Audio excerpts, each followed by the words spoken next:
Welcome to another episode of the Svarim Chatter podcast. I'm Nasi Weinstein. This episode of the podcast is sponsored by Chaim Gottschalk in memory of his parents, Mordechai ben Alexander and Nechama bat Chaim. This episode is also sponsored by the Tehillim Unveiled podcast. The month of Elul has begun, a time of prayer, introspection, and Tehillim Chav Zayin 27 Ledavid Hashem Ori. Between now and the end of Sukkot, we'll say this mizmor over 100 times. It's full of beloved lines and has inspired countless songs. But have you ever stopped to ask, did David's parents really abandon him? What's the deeper story behind these words we repeat so often? This Elul, the podcast Tehillim Unveiled with Ari Levisohn and Rav Jeremy Tibbetts presents a special 3-part series on Kapitel Chav Zayin, Psalm 27, uncovering the story behind the story and how it can help us prepare for the Yamim Nora'im. This is the Elul to finally understand what you are saying. For more information, check out tehillimunveiled.org, or for the 3-part mini-series on the David Hashem Ori, you can check out the link and information in the show notes below. To sponsor an episode or to support the podcast, please email me, svarimchatter@gmail.com, or check out the link and information in the show notes below. You can also find the link in the show notes to subscribe to the Svarim Chatter WhatsApp community, where I post new books, new Svarim, book deals, and so on. You can also find the link to the Svarim Chatter WhatsApp status, which is more of the same in a different medium. Additionally, this episode was recorded a few years ago, so apologies for the slightly below standard audio quality. Finally, if you'd like to hear more about Doña Gracia, which is the subject of this episode, there is an excellent 2-part episode and mini-episode on the Veiled Reference podcast from Mishpacha by Tzipora Weinberg, which I highly recommend, and I will link to that in the show notes. With that, enjoy the episode. Hi, everyone. Welcome to another edition of the Svarim Chatter podcast. On this episode of the podcast, I'm going to be joined by Andrée Brooks, who is the author of the book, The Woman Who Defied Kings, The Life and Times of Doña Gracia Nasi, a Jewish leader during the Renaissance, as well as the author of other books as well. We'll be discussing Doña Gracia, who listeners may be or may not be familiar with. So thank you, Ms. Brooks, for joining me. Welcome. You're welcome. So let's tell the listeners a little bit about yourself and your background. Well, just briefly, I spent most of my professional career as a newspaper reporter, as a journalist. I, for about 18 years, was a contributing columnist to the New York Times. And then I moved on to start a program at Yale University called the Women's Campaign School at Yale, where we train women to run for political office. It's not partisan, it's a technique to encourage more women to run for office. And then I started writing books, and Doña Gracia Nasi was one of the people I was looking into because I'd come across her on another venture, on another story, and I thought that she really hadn't been given a full-scale biography from the original 16th century sources, and kind of had been not written out of Jewish history, but just not acknowledged. Yeah, so let's start off with Doña Gracia. I mean, there's 4 parts of her life, as your book is split into 4 parts. There's her in Portugal, then she's in Antwerp, Italy, and then Turkey. So let's start off with the beginning. She's born in Portugal. When is she born? Her upbringing? Okay, she was born in 1510, which is about 20 years after the expulsion from Spain. Her family had been some of the leading merchants and the leaders of the Jews in Spain, and they were converted, and because they'd been converted under duress, one assumes, they had moved into Portugal, which had accepted these refugees, providing they paid a nice, tidy sum to the king, of course. And they'd had the money, they were wealthy, very, very wealthy, and they moved into Portugal, and they moved into presumably what seems to be a very lovely home in downtown Lisbon. And she was born about 20 years after they'd arrived. And at a time when, in the Renaissance in general in Europe, women who came from aristocratic families were being educated, and they were being well educated. And my sense is that she not only was really well educated, but also that she was extremely bright. So I'm sure that her family made a lot of efforts to make sure that she was really, at the time, or a few years later, we would find Queen Elizabeth in England and Queen Mary in England as highly educated women. So that was not an exception. There she was, an educated woman. So that she grows up, and she grows up around the court because her father would have been a friend of the king because he was a leading merchant, and he was developing the spice trade in the East. And she would have learned all of the manners of court, all that she needed to know in terms of the protocol. So she was well primed to mix well in any society. So let's talk about her marriage. I think it is a very important part of her. Yes, it is. And it seems, I was a bit horrified when I first read it, but if you look into the background of that, that was the pattern among these wealthier Jewish families, that you married into the family. It helped keep the money in the family, and it helped the family make sure that she was well treated. That was not as odd as it seems to us today. Now, her uncle's name was Francisco Mendez. Mendez, how to pronounce his name? Her uncle was Francisco Benveniste Mendez. Benveniste was his Jewish family name. Mendez was his baptized name.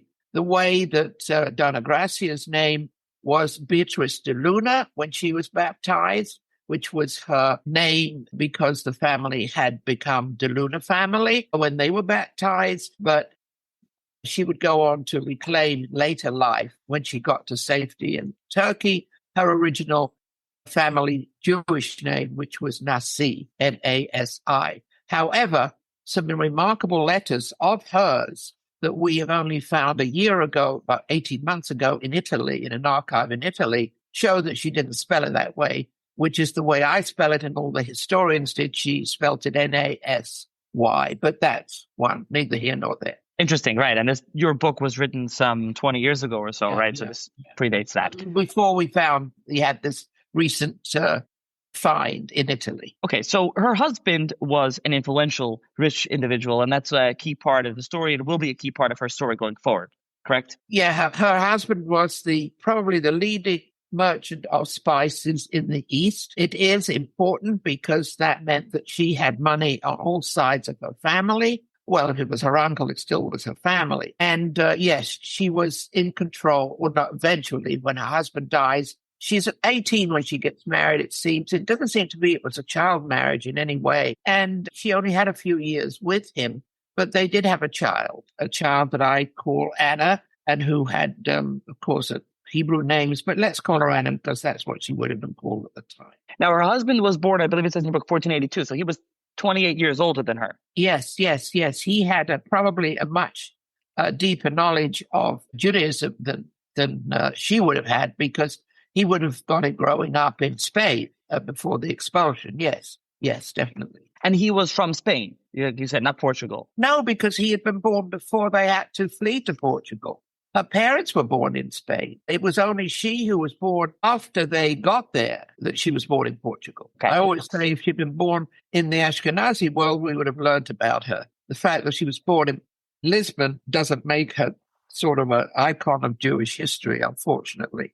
Born in the wrong place. Interesting. I recall, I'd heard of her growing up. I wonder if listeners know something of her, not as much as your in-depth biography, but something of her. So her husband, again, is this powerful person at court. He's older than her. But what kind of happens to them? And like you said, they had a child. What happens to her husband and her brother-in-law as well, his brother? What happens to them? Her brother-in-law, Diogo, had already gone to Antwerp, which was the great trading city of Europe at the time, where if you were bringing any goods into Northern Europe, you probably would have wanted to go through Amsterdam. A lot of the English wool trade went through there as well, but the spice trade went through there, so they sent him up as a trader to handle that. He seems to have died of natural causes. However, he was instrumental and probably the leader of the activist group of among those conversos that had come to Portugal that was trying to stop the Inquisition coming to Portugal. It had already started in Spain before the expulsion. I think it was 1487, before the expulsion, which people don't know. It was started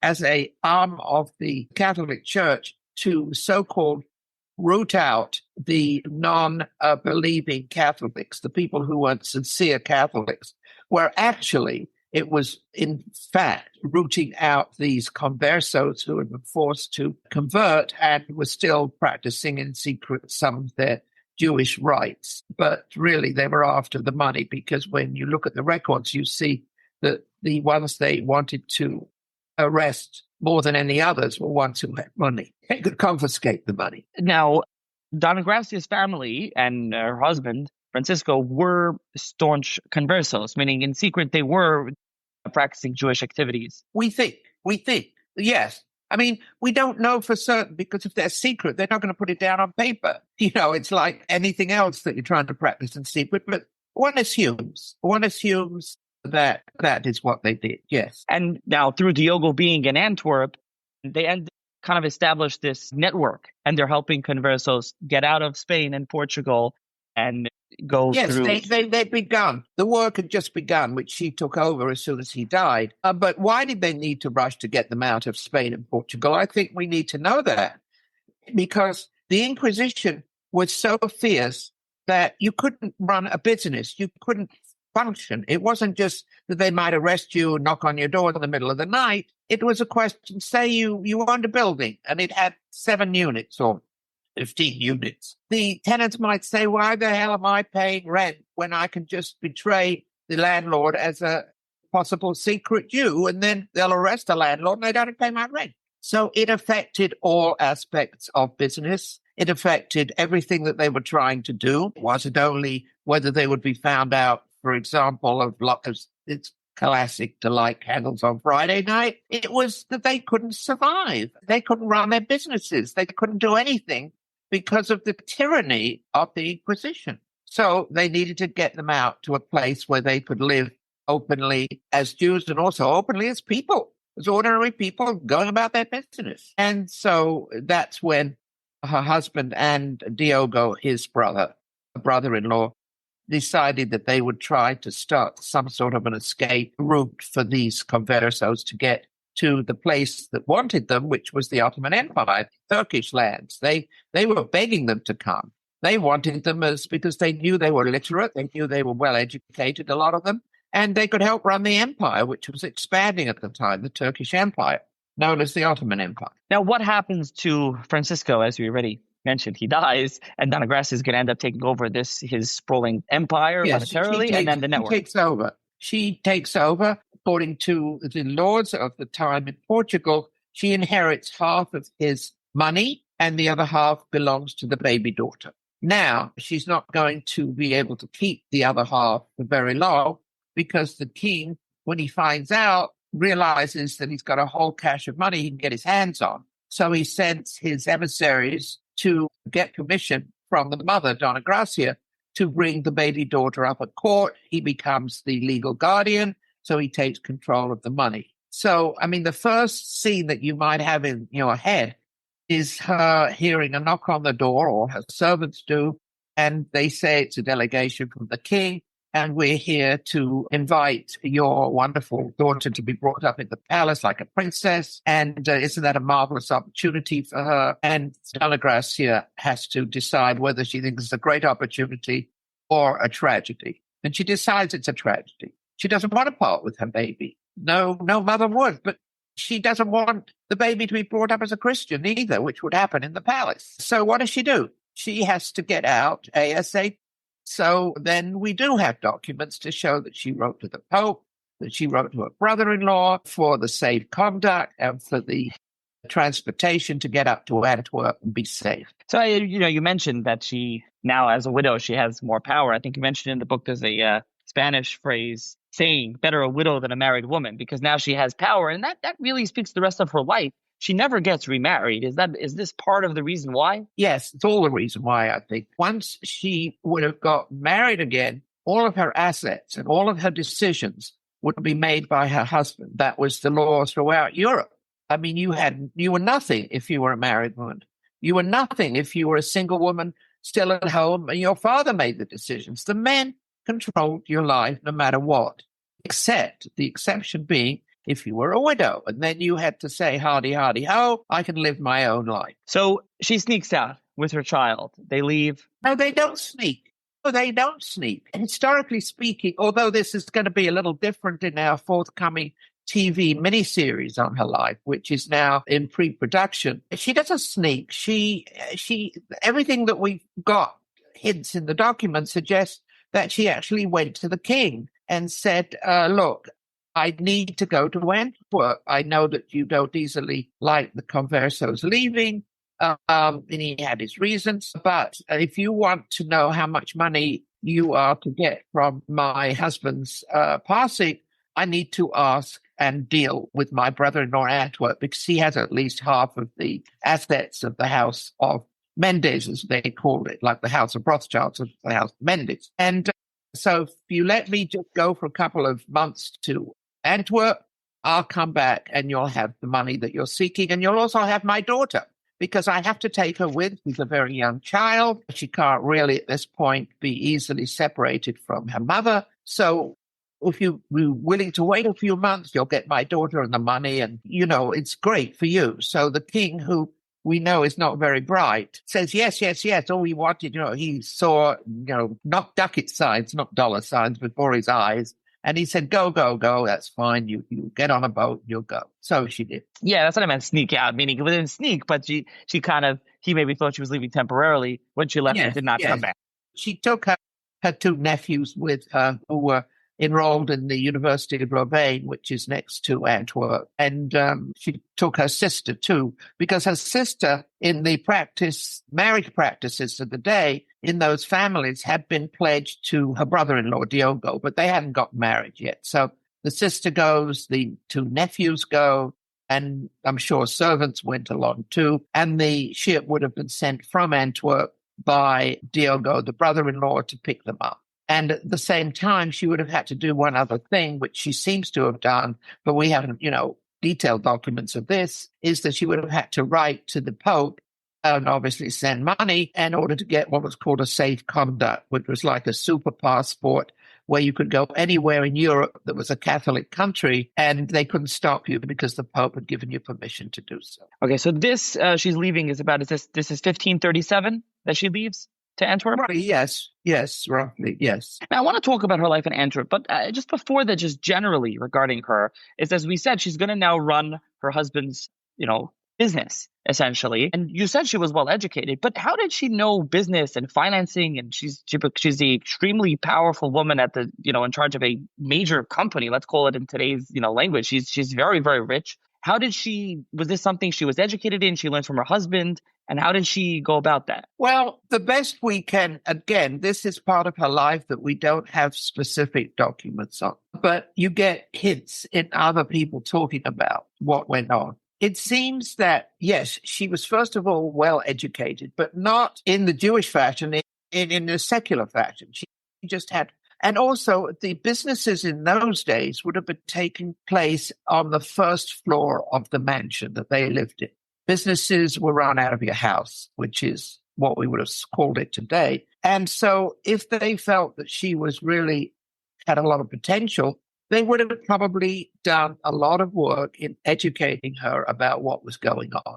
They may have also done it in case something happened to her husband. He was already, almost 30 years older than her. And he was likely to go any day, which he did. It was the only thing I will tell you, which is very unusual for the times, was that they seemed to want to groom her to take over the business. It should have been a man in the family, and there were many other brothers and cousins who could have taken it over, male. And yet they seem to have done anything to make sure that she was put in charge, which she was. And she didn't say, oh, well, maybe that's what they wanted, but I don't feel up to it, so I'm going to give it to so-and-so. No, she takes it and she grabs at it, and she seems to relish the opportunity rather than try to get out of it. So essentially, her being this powerful businesswoman, and more than just a businesswoman, as we'll get to, this powerful figure really in the 16th century, that's kind of unique.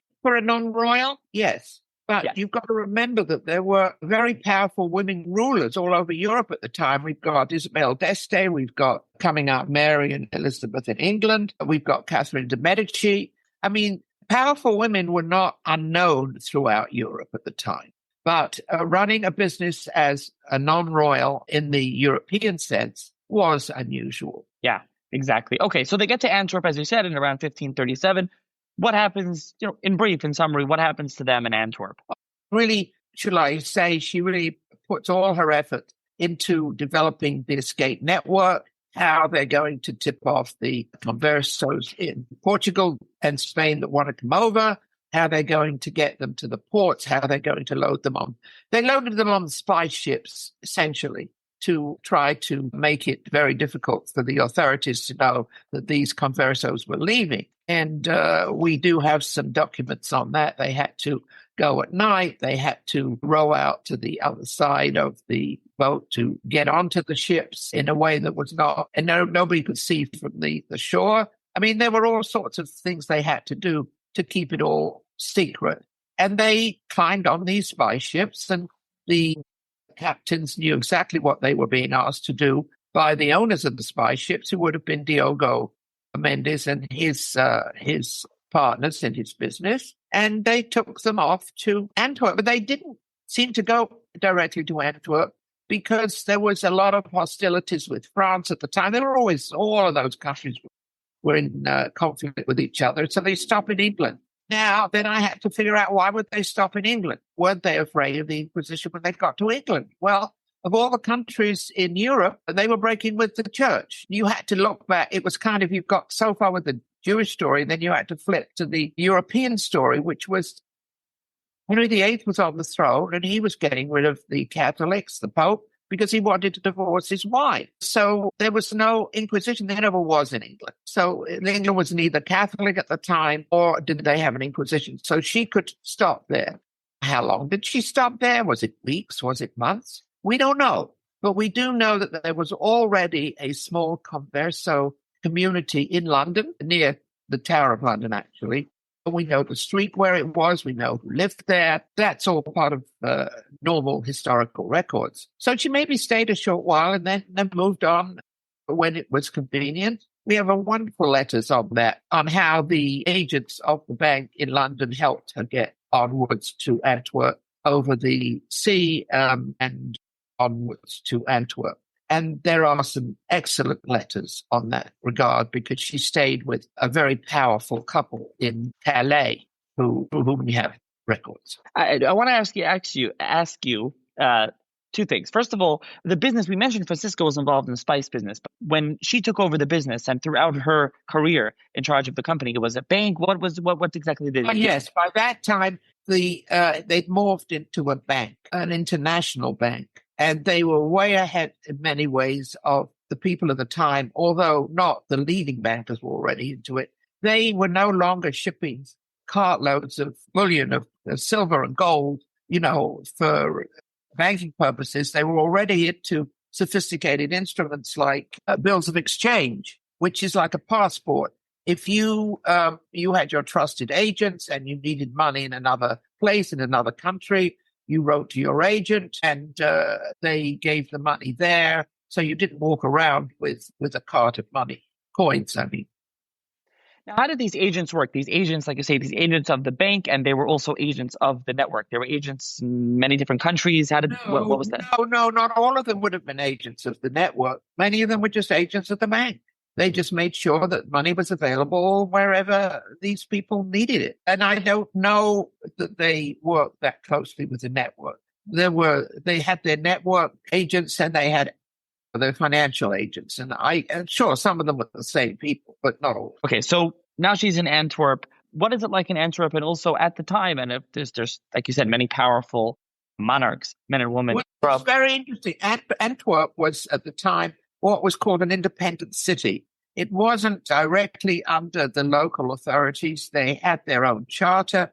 They could do their own thing. And they happened to be the first city in Europe that had developed a daily stock market. Diogo was one of the founders of that daily stock market. So they were quite ahead of themselves.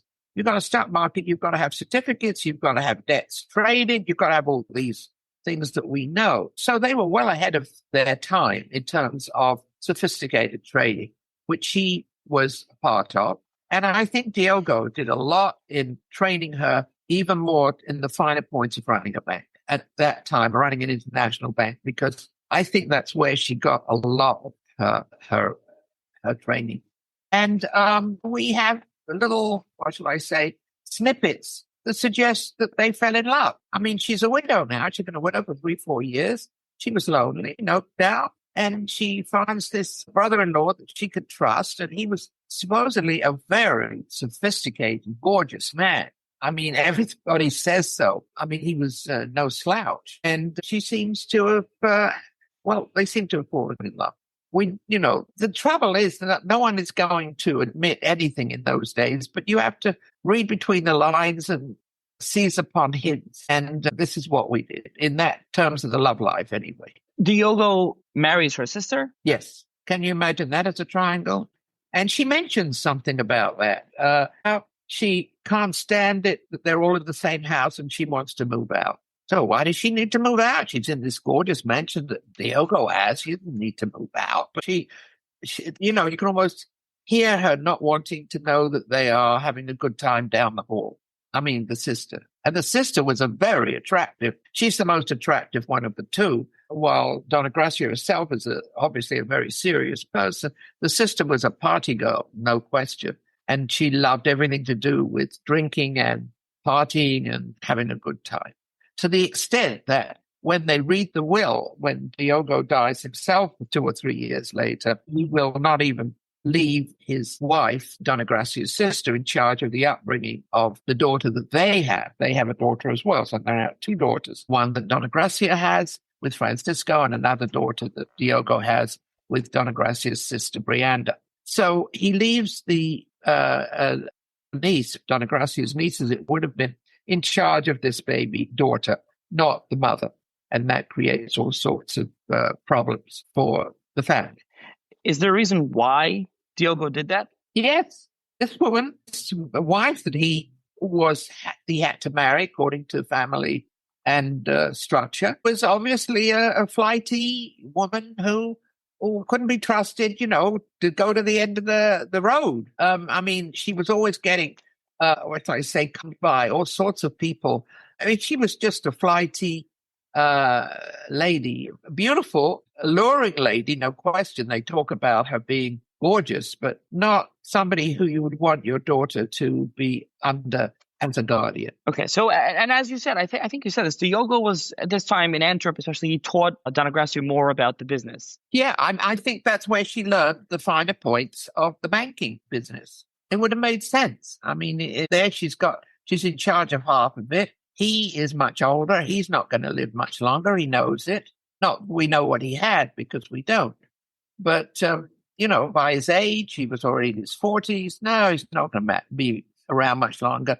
And he adored her. I mean, there's no question that we see how much he adored her. And he loved the fact that she was so bright and so able. So, yeah, he did everything he could, including in his will, which we do have, to leave the business to her.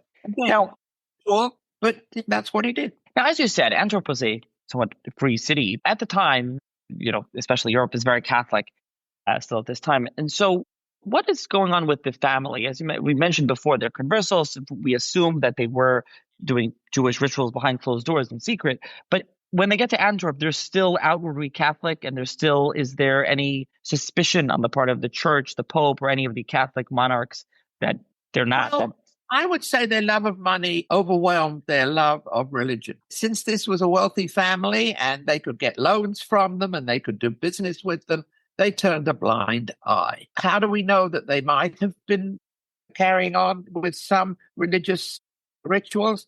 Little hints again. One of them was there is a letter from the Pope where they write to the Pope, or she does. Oh, no, I think Diogo does himself. Writes to the Pope and says, may we have Mass in our house? And we need to be able to have at least, was it for a million? Is it 10 men? 10 men with us in this Mass.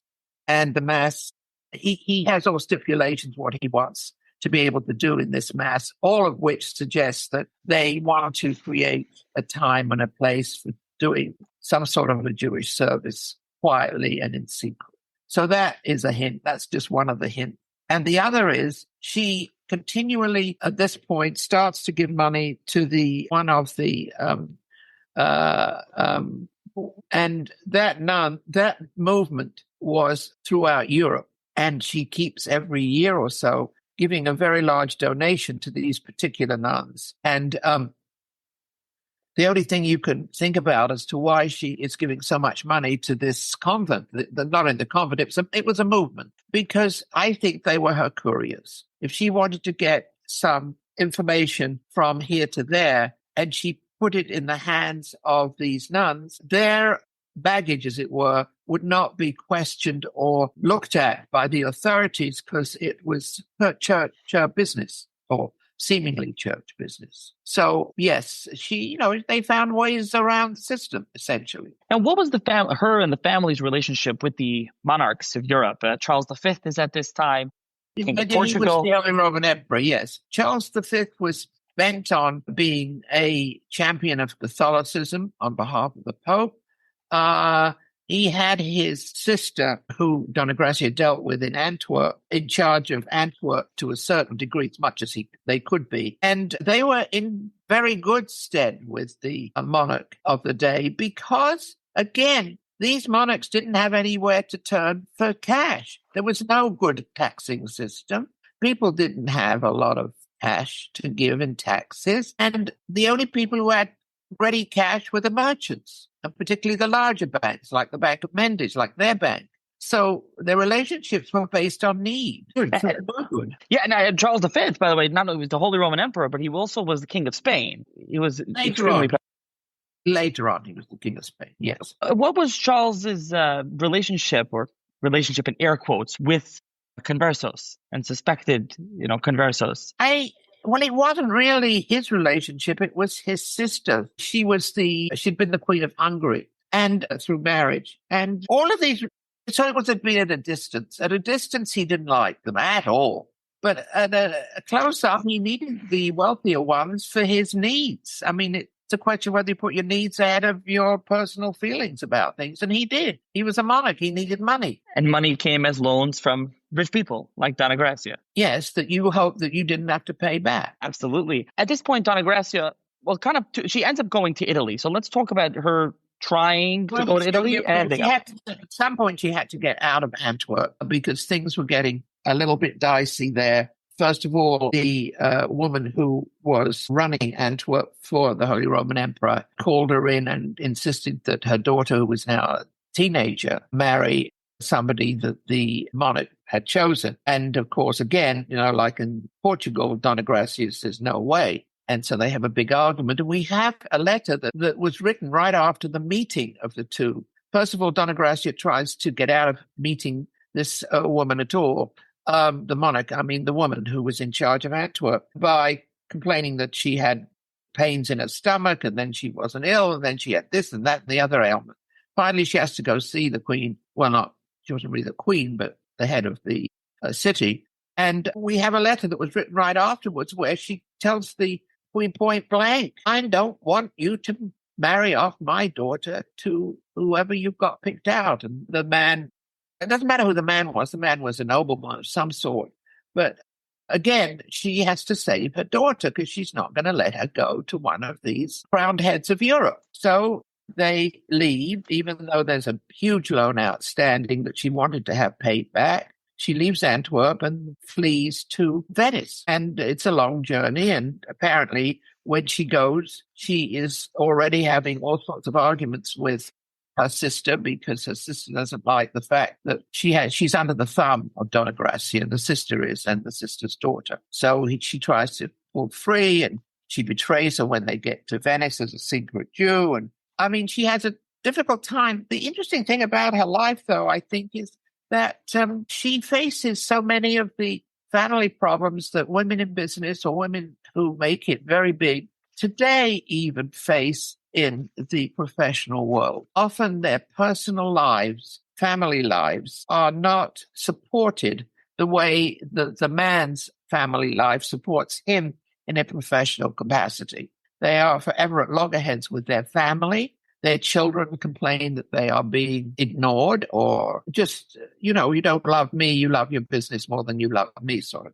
So she had a lot of interesting parallels to the businesswomen of today. Now, Doña Gracia's leaving, or flight, as you call it in your book, from Antwerp to Italy, required permission from Charles V and his sister, and eventually, similar to how she left Portugal, eventually they realized that she wasn't coming back and they had left the Holy Roman Empire, which did not leave them very happy. No, it didn't at all. She got out of Antwerp she always had a scheme. She always had a plan, and I love that because she had plans, always plan A and plan B. And as you look at it in context, you realize that she had plan B, which she always started at the same time in case plan A crashed, which it often did. In this case, in Antwerp, she was telling the queen that the ruler of Antwerp, I shouldn't call her a queen, that she needed to go to a nearby spa because she was having all of these pains, which delayed the meeting anyway. She wasn't well, and there was a very famous spa nearby. And could she just give her permission to leave Antwerp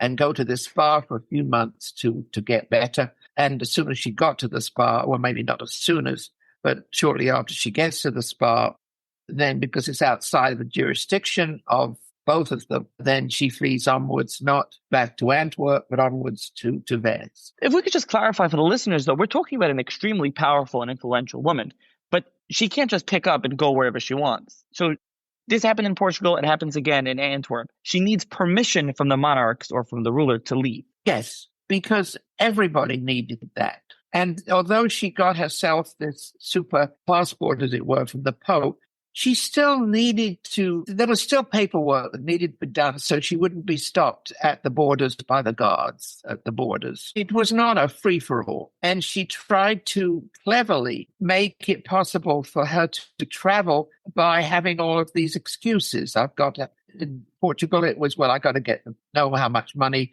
you're going to get, dear king, but I don't know that until I have a chat with my brother-in-law. And when she was in Antwerp, I'm not well. And really, if you want to deal with me for a lot of years, I want to stay well, because they wanted her money in loans, you're going to have to let me go and recover health-wise at this spa. I love her. She loves good clothes and she loves spas. Is there not, who would not love her?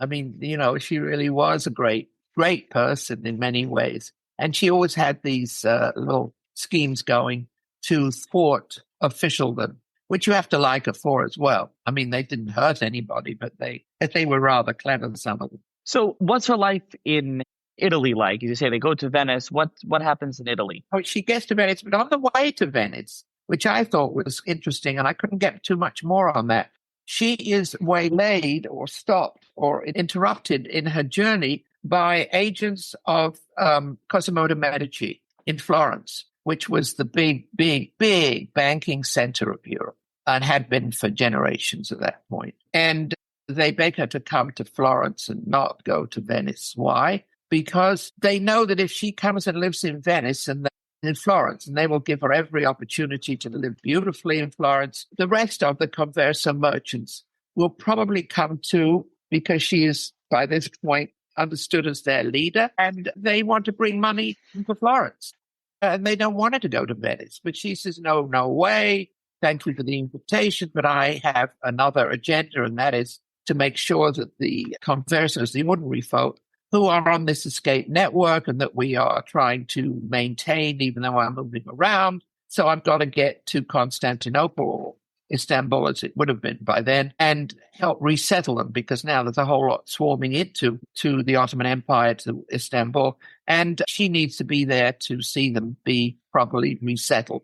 Thank you, Cosimo, but I'm on my way. Now she gets to You know what?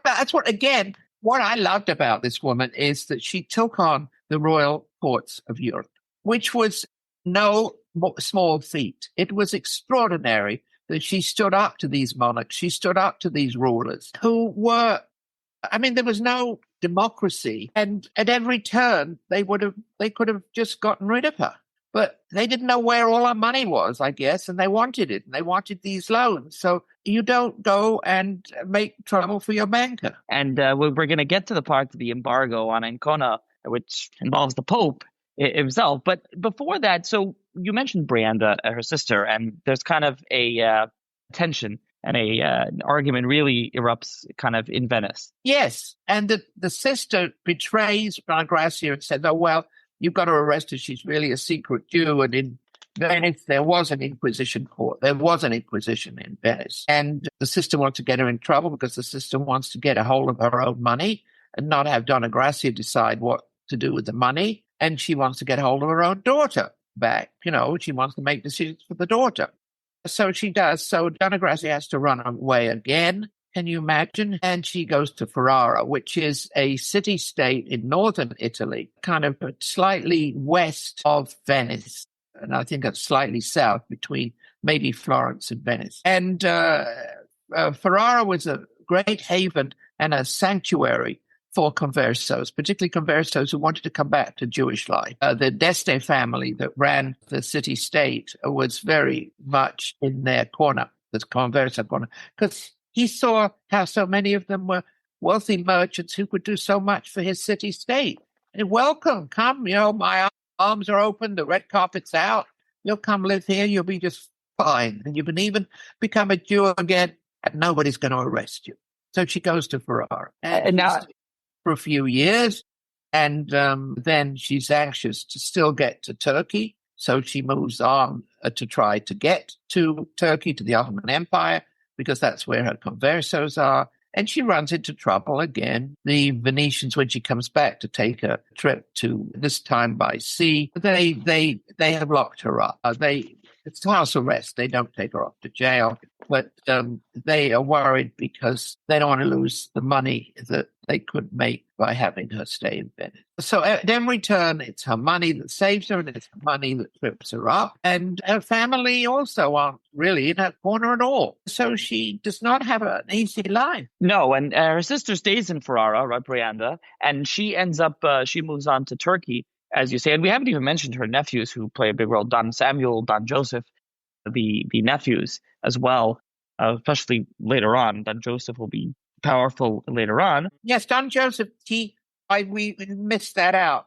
When the boys had finished their education at Louvain, the university where they'd been, she makes Don Joseph, which is one of the two nephews, her partner. And he works very hard as her partner in everything that they do.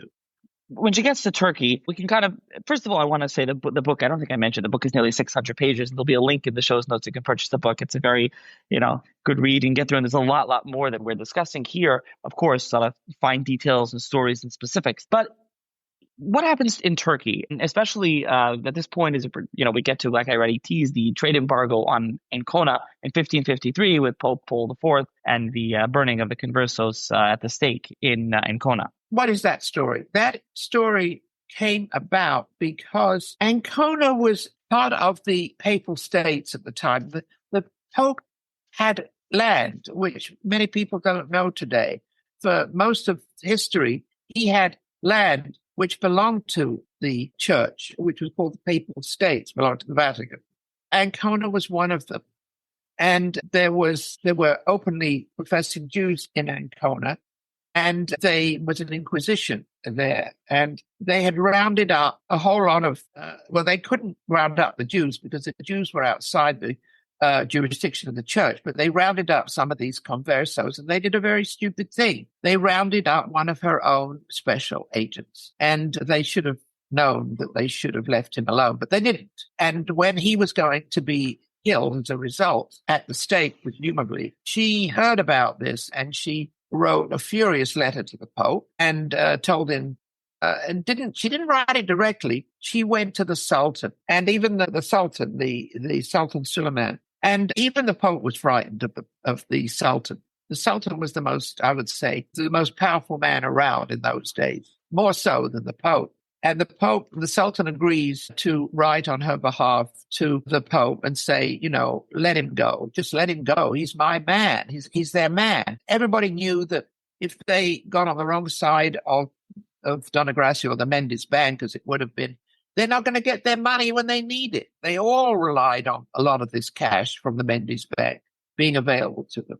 But it takes a long time for letters to get from Istanbul to Rome. And by the time the letter got there, telling the Pope to lay off, he'd already been killed. And one of the ways in which retribution came about was that Doña Gracia said, all right, that's it. Essentially, we're going to ask all the merchants in the Ottoman Empire not to use Ancona as a port, which they all did to bring merchandise into Europe, which was one of the main ports. It wasn't the only one, but it was one of the main ones. And we're going to tell them to use a different port and to boycott Ancona as a port. And that was a huge economic blow to the Papal States, to the Pope. But that's what she does. But what she didn't anticipate, and I always got a chuckle out of this, was that you can't get a whole lot of Jews to agree on anything. It doesn't work that way. Some of them said, all right, we will go along with what you want. And others said, no way, we're not going to interrupt our trade. We do it through Ancona. We've got all our people there. We're not going to. So she couldn't get a consensus, is what we would say today. But she did weaken the role of Ancona as a port temporarily, but not, it really didn't work. But she was finding out that Jews, when she met them, weren't like Jews in her imagination. They weren't, they were their own people, as it were. And I sometimes think the first time she went to the ghetto in Venice, which she would have done while she lived in Venice for a short time, she would have seen that beginning already. But the idea that the reality of Jews was very different from the Jews in her head, she, who she had had all her life, was a sort of a chuckle for us. It wasn't such a chuckle for her, but it was a chuckle for us. And so Ancona fell apart, because the Jews, the merchants who used it, couldn't all agree that they wanted to change their plan. Yeah, first of all, a couple of things to mention. First of all, as you say, Italy at the time was city-states and it was a papal state. So it wasn't kind of Italy as we know it till the 19th century, late 19th century. More so, like you say, she gets to Turkey and you relate a lot in the book. Don Joseph is running around and they're trying to get all the Rabbanim and all the rabbis to sign on to the ban and the embargo. And it's not going on. One of them digs in, doesn't want to, and it's a back and forth. And this is kind of, because they have to get everyone to, boycott them. But it does affect Ancona.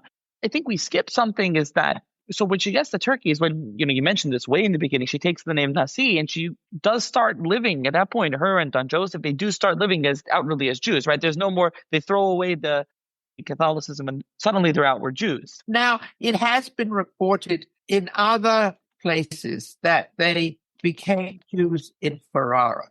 That is not true. Everything that I found suggested they couldn't have and they wouldn't have. Why? Because they still had a lot of loans outstanding. They couldn't live as outward Jews because the other parts of Europe, like in France, for example, they would have created all sorts of havoc concerning the monies that they had outstanding. So there was no practical way they could become Jews earlier than when they got to a Muslim country. And the Muslims welcomed them as Jews. Right. In Islam, in Turkey, Muslim country, you were allowed to. That was no problem. So just kind of to run through a little bit at the end, what goes on then? I mean, at that point, she's living outwardly as a Jew. There is some, even though this wasn't the main part of her life, but there is some support of shuls, yeshivas. I know you talk a little bit about rabbis she kind of supports, Moshe al-Masnino. She did, but she, again, had trouble with the Jews. Because, they were all of different stripes, as it were. So she has to start a separate synagogue. This is one of the things she does in Salonika. She starts a separate synagogue with her own chosen rabbi who will help the conversos come back to Judaism, because the rabbi started telling her that according to halakha, according to Jewish law, they had to do this and they had to do that. Otherwise, they couldn't be welcomed back into the Jewish world. And one of them was circumcision. And that was like taking your life in your hands if you are, a grown person. So she didn't like the fact that they were not welcoming to these conversos, the rabbis. Already, the established rabbinate in Turkey. So she starts her own, and she starts her own schools and her own this and that and the other, in order not only to help them get on their feet, to give them a chance to come back to Judaism. And then she finds that she really did have a lot of troubles, I got to say. She finds that Don Joseph writes a little book that we found where he says they don't want to come back. They're not interested. Whether they would have been welcomed or they wouldn't have been welcomed. A lot of them are saying, no way, pox on all your houses. I don't want to be a Jew anymore that I wanted to be a Catholic. Just leave me alone to live my life. And don't, say that I got to be one thing or another, because they'd seen the horrors of being a Catholic, and now they were seeing the difficulties of being a Jew. You want to kill me by making me require circumcision, or you want to make me pray to Jesus? I mean, either way, they saw religion as a very bad thing. And so some of them said, thank you for all your help of getting me here, of financing the journey, and on, but leave me alone. I really don't want to be bothered anymore. And I think that was very upsetting it seems to have been for Don Joseph and for Donna Gracia. Brought them all the way. They didn't want to be Jews. They're not Jews because it was defined racially in those days, ethnically, so religiously. But I think they expected more enthusiasm and they didn't get it. And now the rabbi, very much, human, very human. The whole thing is. Yeah, the rabbi you mentioned, I think, Moshe Almastino, listeners may be familiar. He has sermons redone to edition, actually, Mametz Koach. Yitei Moshe has a commentary on Megillah, so he talks about her. Thanks her and Don Joseph believe in his things. Another thing we should mention is her and Don Joseph is Tiberius, is Tveria in Israel. This is something they tried, the settlement. It kind of failed. Because of what she'd seen in her life, she didn't have the confidence that even in a Muslim country, they would be safe. And so she wants to revive the idea that they need a homeland or that they should have their homeland that was originally given to them, biblically speaking. So she tries to revive the idea of a homeland because it belonged at that time, of course, to the Ottoman Empire. She goes to the Sultan, she doesn't. Don Joseph would have because he was a man, and asks them whether if they guarantee the tax money on Tiberias and surrounding villages for 10 years, they will give them jurisdiction to bring in the conversos there. So the Sultan sees money, and every time they see money, they grab it. And they say, yes, we'll do that for you. You have the right to do whatever you like with Tiberias as a sort of a governor of Tiberias, sort of. And you can bring in your conversos there. They'd be free to have their yeshivas or their whatever they wanted to do. Whatever. They could have Tiberias. So that's what she and Don Joseph work out with the Sultan. And then, of course, human nature comes along. And do these conversos want to go to the Holy Land? No, they don't necessarily want to go at all, because they also hear that there's a lot of pirate ships now in the Eastern Mediterranean, and they're more likely to end up as slaves by being boarded and taken away by one of these pirate ships and sold to whoever. So they say it's too dangerous to go to Tiberias. I'm not going. So the whole thing it falls apart for another reason. Don Joseph is by now very much a fixture in the court of the Sultan. And he's very, very friendly with the son who is going to become the Sultan Selim, who is going to become the Sultan as soon as the old man dies, which he does. So he becomes much more interested in Turkish politics or Ottoman politics than he is in starting a settlement for ex-conversos in the cockamamie place like Tiberias, which is really very primitive at that time and overrun by nomadic tribes, Arab tribes. So she's getting old, she's getting tired, and he's not interested. He wants to go on to his other ventures, does Don Joseph. And so the whole thing kind of falls apart. That is the end of her life. When does she die? 1569. We're pretty sure of that because he writes a letter, does Don Joseph, to Dubrovnik, to somebody there who she had got trading privileges from, saying that you will not be hearing from her anymore because she is gone. Essentially, that's what he says. So we have a document for that, sort of like pinning her death to a certain time and place. And how she died, I couldn't get that. I couldn't get that at all. And then, so just as to finish up, I decided to take a leap of faith. Because I'm very careful, I've like 200 pages of footnotes there somewhere, you'll see. I decided to take a leap of faith, and I contacted 2 different psychics. And I thought, well, I'm not going to put this in as history because it's not history. It's just, conjecture. So one of the psychics comes back to me and says, I read the draft of the last chapter and I kept smelling smoke. So I went downstairs and I wondered if I'd left my stove on. No, I hadn't left my stove on. Went back, read another few pages, another smell of smoke, went down. So anyway, she smells smokes. This particular one decides that maybe there was a fire. All right, maybe there was a fire. Second one, because I got one male and one female, I decided that was going to be equal opportunity there. Says, oh, no, that's not right. She died in the Mediterranean. So I said, what do you mean she was in a Mediterranean country? No.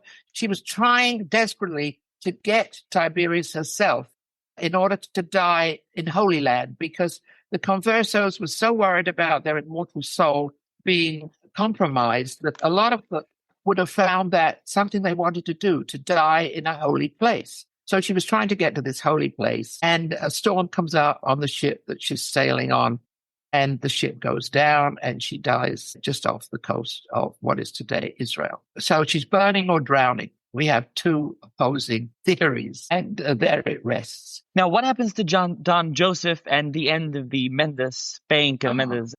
That falls apart because as soon as she dies, the Sultan has the right to take all their money. He hangs on as a minor person for a few years after that, and then he dies. So the whole thing really comes to an abrupt halt. There was not much money left. They'd lost a lot in loans that outstanding that they'd have to leave behind in Europe that were never repaid. And there was, at the time, rapid inflation, and the inflation had also taken a toll on their holdings. So the whole thing just fizzles away. The only person who tried to keep something going was her daughter, Anna, the one who had eventually married the younger brother of Don Joseph. It was all in the family.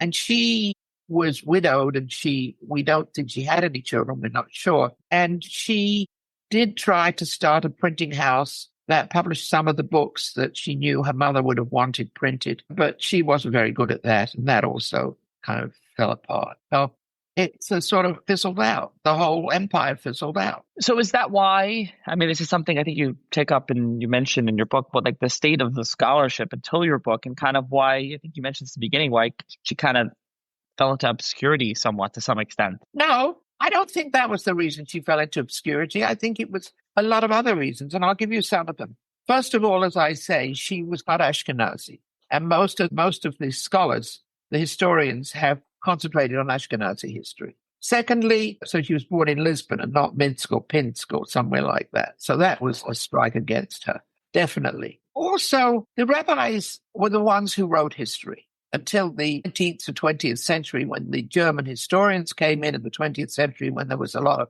academic study, and that was fine. But before that, it was mainly rabbis, and she was not rabbinic. I mean, they would write endlessly about another rabbi, but they didn't particularly like her because she was a very practical businesswoman. She was a woman too. And before the modern era, women weren't something you'd bother to write about. And she didn't leave a diary. I wish she had. And I don't know what happened to her papers. And I often asked and I asked and I asked and I looked and I came up empty, except that somebody once told me, not somebody, several people told me that there probably are there. And what they are maybe in the monastery, what's it called? It's outside of Salonika on a promontory, and women can't go there and nobody can go there. Do you know which one I'm talking about? It's a very famous monastery that goes back to the 10th or 9th century. Anyway, they might be there, but since you can't look there and they won't let anybody in, it doesn't make any difference. The only thing that we have found since of any note are the letters that were found a year or so ago in the state archives of Modena. Modena is very close to Ferrara, and they are letters of the Duke of Ferrara to Doña Gracia to the Duke, which are now being catalogued properly. They were found during COVID, and I think that the Jewish Quarterly Review may be publishing an article about them. And if so, there may be also an exhibition at the Jewish Museum in Ferrara or at the archives in Modena with the letters. So that's upcoming in the next year or two. The only interesting thing about that, and I really am not at liberty to talk about it because they're not mine, they belong to the archives, is her seal. What did she use as a seal? But I'm not at really liberty to talk about, which I thought was interesting because, in the old days, they didn't have envelopes, they had seals. They had a signet ring, which they impressed on hot wax and sealed a letter with that. That was the way they did it. Now, so as you say, we don't have a lot from her. So what sources did you use in writing this book? A lot. I used articles, academic articles, where there was a appendix at the back with the actual letters that we used for the article. I went and spent time at the British Library in London, where there were letters about her and her banking. There were so many different places we went, and I had to hire scholars to go into the archives in Ferrara and in Venice to find out if there were any letters there pertaining to the Mendes business or her activities. And they were wonderful. They were young graduate students, and they did a phenomenal job because they could read them. You see, we had a problem in not being able to read some of these documents because the handwriting and the spelling was not what we consider spelling. It was all phonetics, and Y's were I's and S's were F's, stuff like that. You couldn't do it unless you were really specializing in this stuff. So I couldn't go to most of these places on my own unless I was using academic articles that had, as I say, the appendix where they would list and transcribe certain letters that they were using. Very difficult. That's why nobody did it. That is one of the strikes she had against her. If somebody was going for their PhD, they would think, oh, what a wonderful idea. They would offer it to their PhD thesis advisor, and the advisor would say, well, where are you going to get the stuff? And they would say, I don't know. And the PhD advisor said, well, then you're going to be spending years spinning your wheels. You're never going to get anywhere. So you better go on to something where we do know we have documents. How long did it take you to write this book, to do the research? I can't answer that question because I didn't do it without doing other things. I had a day job at the time. I was still a journalist. So, and I got to a lot of places where I seemed to have a dead end. And so I would put it aside for a few months and then pick it up again, and then put it aside and pick it up again. It's not the thing that you do, every day, all day, and you don't stop. And also I used to have to wait for others who were going through archives for me to come back to me with some information. But we did it slowly. Like in order to find letters about the family or even her in Ferrara, for example, we had to find out what notary they used. You want to find out what notary somebody uses after 500 years?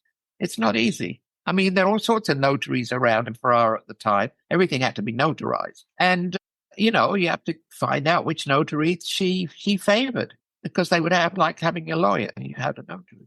So there were a lot of difficult things that made it impossible for a lot of people to even bother. So most of the other works about her are based on secondary history. Right, that's what I wanted to mention. So first of all, I mentioned, I think Marcus Lehman in his book, The Family Aguilar, I think mentions her. I think that's where I know of it from. But Cecil Roth has a biography, right? Donna Gracia of the House of Nasi. And then what other older works are there? Well, Roth is where I began. Roth is very tiny, and he really doesn't give us much in the way of sources. And that we don't know where he got a lot of his information. And it was, he couldn't go many places. He couldn't have access to archives. So he just used leftover material. He says so at the beginning of the book. He wanted to write about her nephew, Don Joseph, and he had some leftover material about her, so he threw it into another little book. So yes, that's available. I found that he was off base in a lot of the assumptions he made, but I understand that he just didn't have the ability to get to these sources where he could have got it right. So he got it wrong. So there were corrections that had to be made as well. Yeah, and he has a book also on Don Joseph, the Duke of Naxos of the House of Nasi, because he became a duke. Yeah, he did become a duke, yes. But that was before she died, because was it before she died or after she died? Maybe it was after she died. He did become a duke. I think it was Selim, his favorite, Don Joseph's favorite, that made him a duke. He was the Duke of Naxos and a couple of the islands. So he got his title. Yes, he did. But it didn't do much for him. I don't think he ever went to the island. Right. I think that you talk about it in the book at the end. Okay, so is there anything else that you want? And you mentioned something about a mini-series. You mentioned that at the beginning of the... Well, we are finishing up with a pilot script for the first episode right now. And there is a production company that is working on it. They have not got the production funding yet, which is the hardest thing to get. We've tried a few times and not been successful, because production funding goes into the millions. You need about 30 million to do a proper treatment. It's a very expensive type of thing. And so that's where we are. So if anybody has access to production funding, I mean, I'd be happy to hear from them. I put them in touch with the company, because I don't do it. It's not me. They just bought an option from me. So I'm not involved. Oh, I am involved in that they appointed me the historical consultant, which they do for historical dramas. I mean, that's the part of the course for TV. Okay. Sounds interesting. And like I said, your book's about 600 pages. I will link to it in the show's notes. Listeners interested can purchase it. And is there a way listeners can get in touch with you if they have any questions for you? Yeah, just go online there. I have a website there, Andrée Brooks, Andree. Brooks. No, it's actually under my full name, Andrée Aelion Brooks. But, you'll find me within 5 minutes. Right, I'll link to your website for those interested can check it out. And thank you very much for joining me to talk about Doña Gracia. Okay, it's been a long, long interview. My goodness, an hour. Okay, bye-bye. Thank you.